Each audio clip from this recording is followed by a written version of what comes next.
figure out. Now, if we were to go around the room and ask that question to everybody in this room, of course we would get a variety of answers. I got a YouTube channel.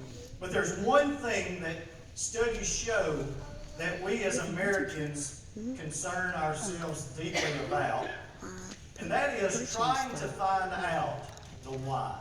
I did Jeff last week. Maybe it's why I'm in a relationship. Why am I in this job?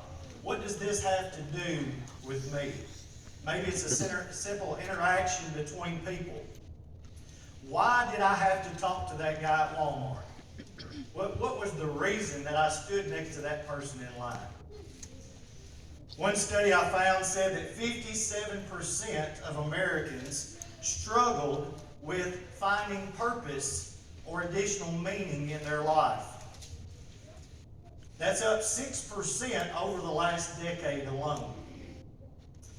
That same study said that 1 in 5 people in America worry daily, concern themselves daily about the why. Trying to find that purpose, that mission. Why am I here? What's the so what? Some of you may be familiar with the Christian comedian Michael Jr. Michael Jr., awesome comedian, by the way. If you haven't watched some of his stuff, he is great. But Michael Jr. Has made it his mission to help people find the why. And in one of his bits, he talks about, the what you do, whether you're a student, you're a doctor, a lawyer, a secretary, a mom, a dad, whatever it is you do, it's important to know what you do, but it will never be meaningful until you know the why you do it, okay? What is the purpose for you being there? So today I want to present you quickly 6 guys out of the Bible that each have something to do with finding your why. So if you've got something to write down or write notes with, I welcome you to do that. I'm not going to think that you're doodling and not paying attention. There'll be a test later. But if you guys would write down these 6 things, because what I'm going to do in our brief time together is try to lay out the overview and then challenge you to go home and to read for yourself about these guys and try to discover in more depth your why. We're going to start out, like we said, in Joshua chapter 1, and to do a little background and catch us up to speed. Here, God is going to have a conversation with his servant Joshua. And it's a big conversation. We've all been that person, or most of us have been that person, whether it be on the ball field, in the office, at the farm, whatever it is, when whoever is in charge looks at you and says, you're the guy. It's your day. It's your time to step up and shine. And that's exactly what's going on here in Joshua chapter 1 as God talks to Joshua. In essence, he's telling him, it's your time. It's your time to step up. It's your time to lead my people. And it brings us to verse 7. Now, verses 6 and 7 have 2 words that we hear a lot, especially when we're trying to offer people encouragement, and that is, do you have that clicker? Let me have that. If not, I'm going to be lost. But what he is telling him, he tells him 2 words that, again, we use to encourage people. We use to build people up and lift them up. And those are the words strong and courageous. You see that multiple times here. You even see the word very courageous, which is kind of giving him that attaboy speech. You can do this. It's possible with me. But what I want to focus in on this verse is what's highlighted, but we're going to read it all together. Look in your Bible or on your phone. It says, only be strong and very courageous. Now this is God talking to Joshua. That you may observe to do according to all the law which Moses my servant commanded you. Do not turn to it to the right hand or to the left, that you may prosper wherever you go. Now in this, it's your time talk that God has given Joshua, He's going to give him a key here. And like I said, a lot of times we get hung up on this being strong and being courageous. And what does that look like? But I want you to focus in on that highlighted part because I think it's something that we so quickly and easily overlook. Why was Joshua reminded about what Moses had commanded him in this moment? Well, it brings us to our first thing that we have to have in order to realize our purpose or our why. And that is, in the beginning, in our search for the why, we have to ground ourselves. Now, what does that mean? Well, simply here, God takes him back to the basics. And it's almost like he says, look, Joshua, and I'm using some liberty here, by the way. All right, this is Jeremy Doggett's interpretation. But it's almost like he says, look, Joshua, you're going to encounter times that are tough. You're going to encounter times that you don't know inherently what to do. Remember. Go back and be grounded in what Moses told you. Now, I think there's a few reasons why God would start off and tell Joshua this. One thing is this. It reminds Joshua of the marching orders he's been given, the promises that he's been given, the commands that he's been given. Now again, why is that important in all of this? Well, it helps Joshua to remember what God's priorities are in all this. So that Joshua's mission now is not Joshua focused and centered, but is God's. It also, number two, helps Joshua to remember what God's directives and voice sound like. Have you ever been in a situation where you were just crying out and you were begging and saying, God, I need to hear you? How many times was God talking to you already? You weren't grounded enough in Him and in His Word to remember what He sounded like. I've been there. I've been there when panic set in, when you're scared to death, when the emotions are getting the best of you, and you forget what He sounds like. But here at the beginning of this journey that Joshua is going to take, God looks at him and says, Joshua, there's going to be that day. Stay grounded and remember what you were told. If you want to find your why, if I want to find my why today, and why we're here, why we're sitting here on this day in late May in 2022, why you're in the job you're in, why you're in the relationships you're in, you have got to remember what God has said about today and tomorrow and what He did in the past. You have to remember what He sounds like. And that's what we learned from Joshua. Now we move on to the next guy. Here, we're going to talk a little bit about Moses. You ask Katie, she says, I can't preach a sermon without bringing up Moses.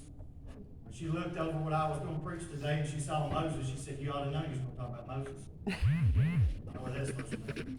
Because I like Moses. Identify with Moses. But here's what happens. Moses gives us this tidbit. To trust God with your today and your tomorrow. Look at this. Exodus chapter 3, verse 11. Just a tidbit. Look, a little background before we get there, though. Moses has made a complete circle. Moses went from baby floating on the river to the big house, to murder, to fleeing for his life, to herder, shepherd. You don't believe he ain't been through it.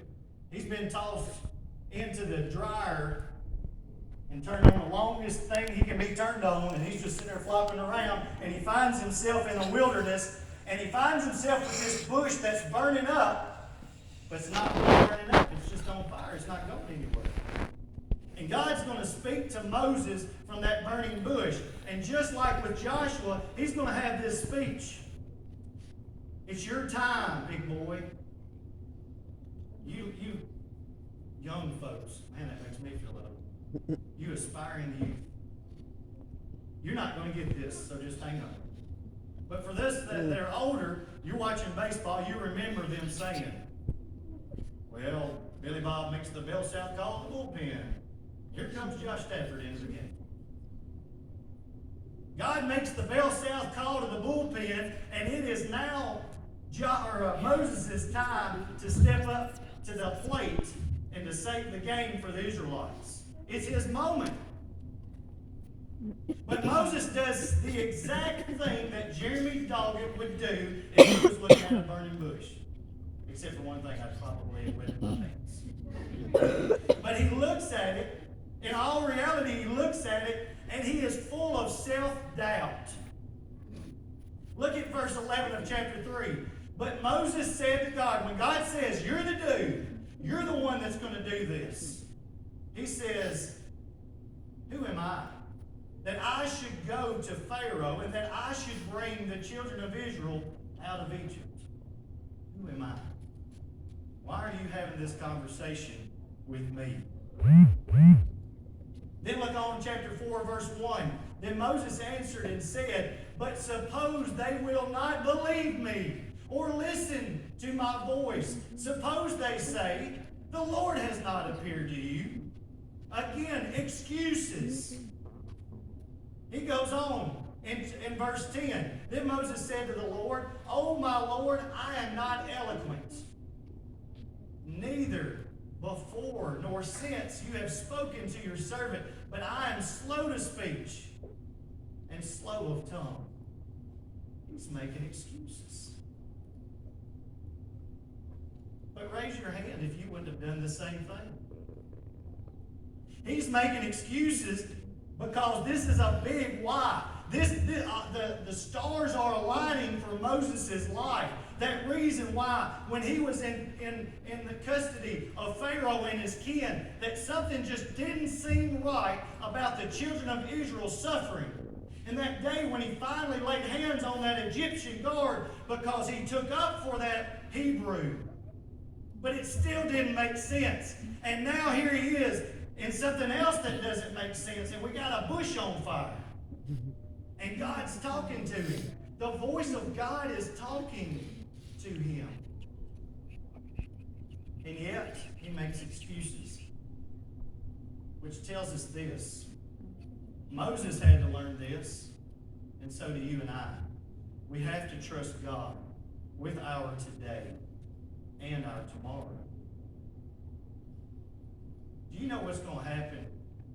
You moms, you already started reeling what's happening for lunch today. I know. I'm married to one.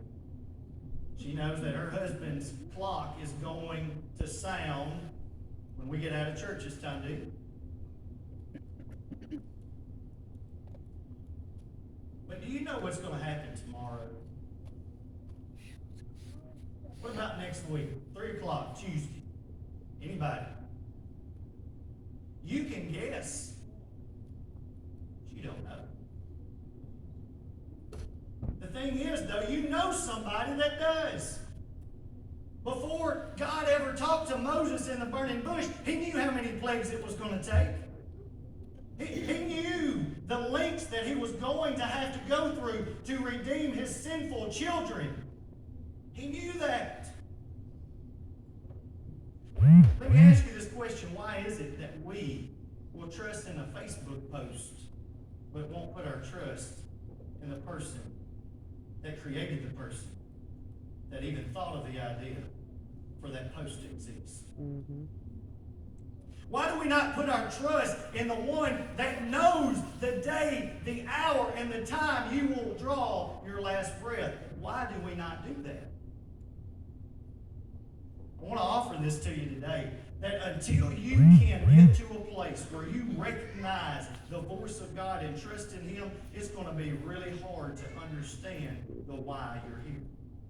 It's going to be impossible to understand, guys, when you go to college or wherever your next step is, and you're trying to find the why, because right now the why is college is the next step. But when you get there, you're going to question why you were there. Why did I make this choice? Why did God put me here?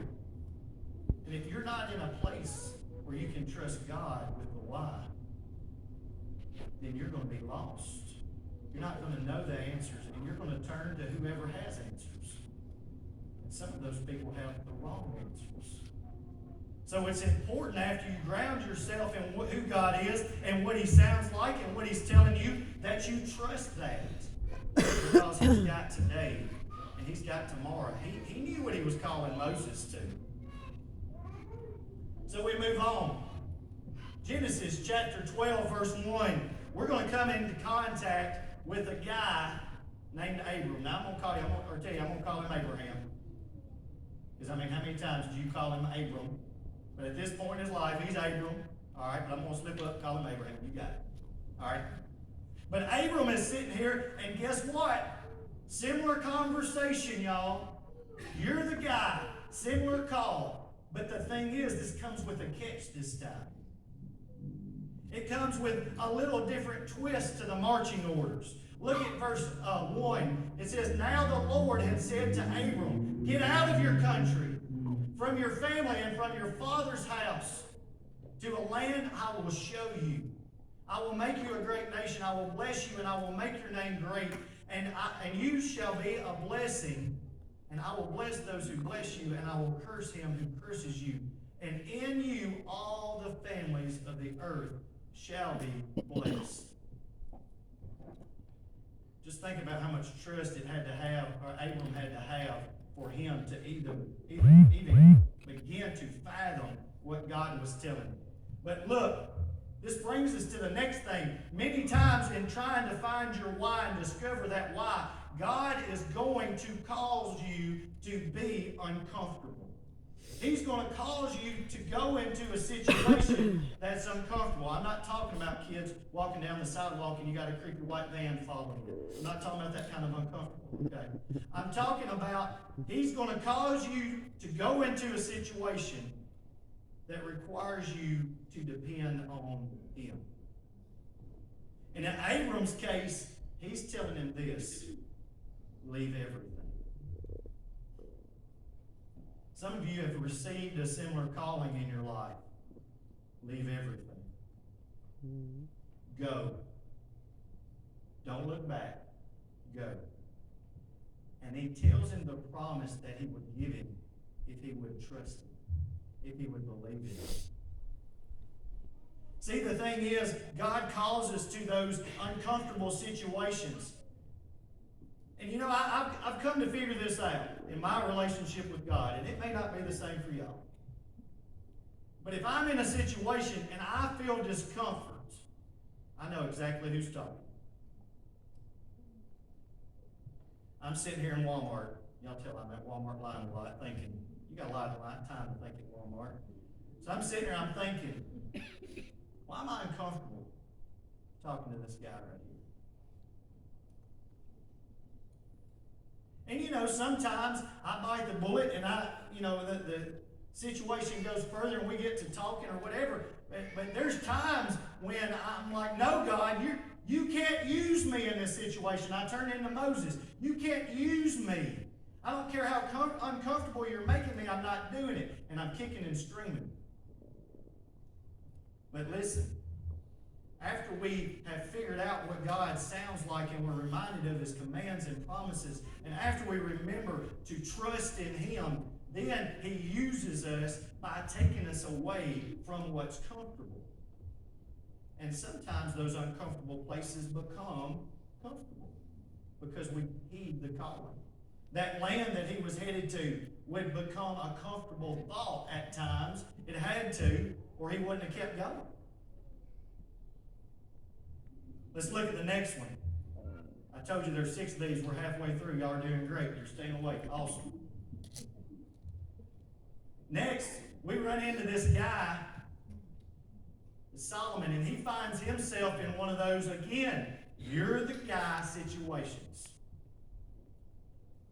And so he has a dream. God comes to him in a dream, and God has this conversation with him that he asks what he wants. He says, I'll give it to you, ask for it. Wouldn't y'all like that? But Solomon knows something about God. Solomon knows he's not the genie in Aladdin's lamp. He's not the fairy godmother. He's not the big guy upstairs. It gives me cold chills to say that. Some people jokingly refer to God like that. But he's the God of the universe, and Solomon knows this. But Solomon does something that I don't know that many of us would have to be able to do. Solomon asked for wisdom. And in that wisdom, here's the thing. This is why it's so great that Solomon asked for wisdom. Not so that he could be wise, but it was the repercussions of his wisdom that made his request important. He didn't ask something that was going to benefit him. It was going to benefit God's children. So what I want you to realize from Solomon is your why is going to involve serving other people. Your why is going to be outward focused. Do you hear what I'm saying? Guys up here, I want to make an apology on behalf of all these other folks. We've lied to you. We have lied and said that it's really about you.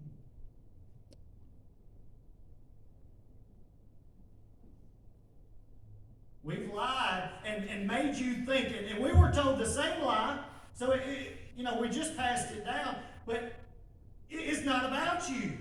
It's not about us. It's about the people that we come in contact with. It's not about how many trophies are on the wall. It's not about climbing up the ladder. It's about other people. And if you don't figure out that that's part of your why, you have missed the boat. And that boat is sailing. And you're drowning. It's not about you. It's not about me. Today is not about me. Every time I preach, the devil tries to whisper in my ear. He tries to get in and tries to make me believe lies. And I'm like, look, it's not about me. It's about you. It's about others. And Solomon got that. This is the thing. Solomon was wise before he knew he was wise. Think about that. But he asked for wisdom so that he could judge fairly the people, because he said, in essence, who can judge but you? Who can judge your people? Who can lead your people? Just give me the wisdom. And God says, here's your wisdom, and I'll raise that riches and honor and glory. So we have to realize that our why, our purpose in life involves others. Moving on. We go to Peter, another one of my favorite guys. I identify with Peter. He's loud. He likes to be in charge, but he goofed up a lot. That's me. Somebody that don't need to be in charge finds himself there and goofs up a lot. But look, here's what Peter has to say to the churches in 1 Peter 4:10-11. As each one of us has received a gift, minister it to one another as good stewards of the manifold grace of God. If anyone speaks, let him speak as the oracles of God. If anyone ministers, let him do it with the ability which God supplies, that in all things God may be glorified through Jesus Christ, and to whom belong the glory and the dominion forever and ever. Amen. Now, here's what I want you to gain from Peter. Peter brings up this notion that your call, your why, your purpose in life is going to be raised with spiritual gifts. You're going to be given gifts to accomplish the purpose. Go back to Moses. Moses says, I'm not eloquent of speech. Of course, God's like, who made your tongue? Who made your mouth? Who are you talking to, big boy? I spoke and the world came into existence, and you're telling me something you can't do. Peter says, remember who you're talking to. Remember, you are serving a God that gives you gifts. Now let me tell you, if we were to take those surveys about gifts, our maps would look differently. Do you know one thing I have figured out? And sometimes it's taken me a long time to figure this out. But I figured out it takes all kinds of people to make this world go around.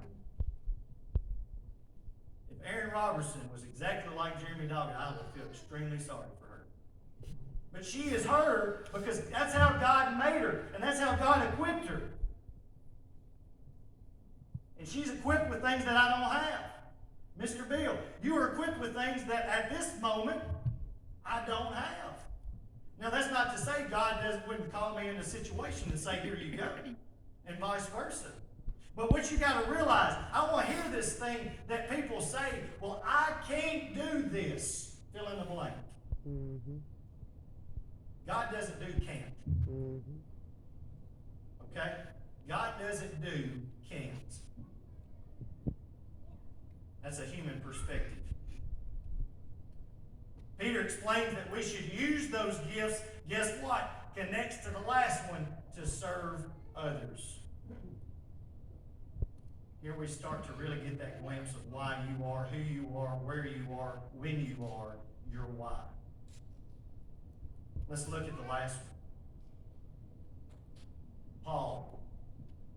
We find Paul, and Paul just, I'm telling you, if we could have just summed everything, and y'all probably would have liked this because you got out a little earlier, but if we could sum all this up into one thing, Paul gets up there, he gets the call, and he gives 3 pitches, 3 strikes, ends the inning, ends the game, TKO, it's over, shut the lights out.